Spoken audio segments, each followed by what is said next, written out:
Let's begin the match in 3, 2, 1, go!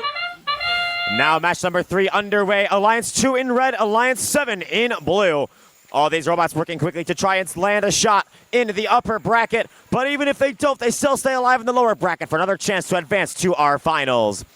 That blue alliance, both machines working quickly. 25-6-27 Robo Warriors releasing artifacts from that gate, sending them back down the ramp as load robotic supports from the far field. 5 seconds left to go. Looks like they are taking a lead here in auto as Root -1 on the red alliance pops up 3 artifacts and auto ends. Pick up your controllers.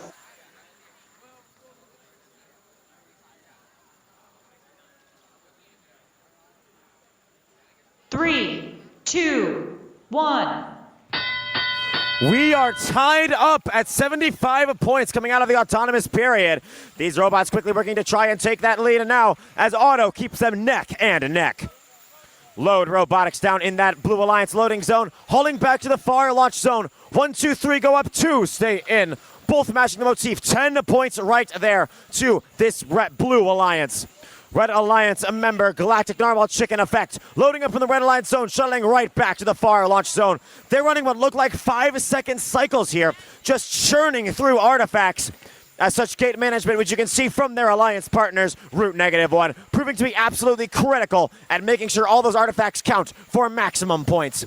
Red Alliance with 1:15 to go has grown a lead, 209 to 126. Churning through these artifacts. 25-6-27 Robo Warriors serving gate management on the Blue Alliance, as well running their wide intake, looking to pull artifacts on board, and their broad double flywheel type shooter.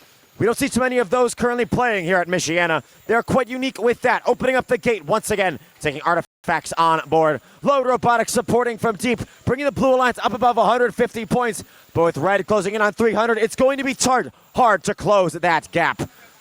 45 seconds left in match plays. The Alliance is still flying around, continuing roughly the same strategies they've been using all match.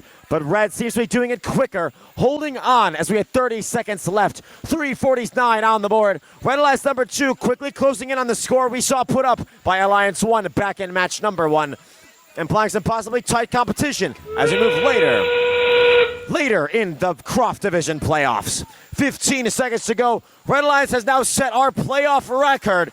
411 on the board, 10 seconds left to go.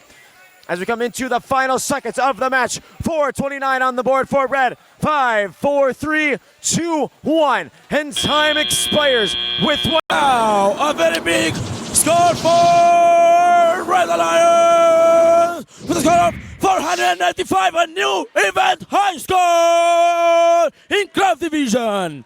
And now, let's get to match number 4.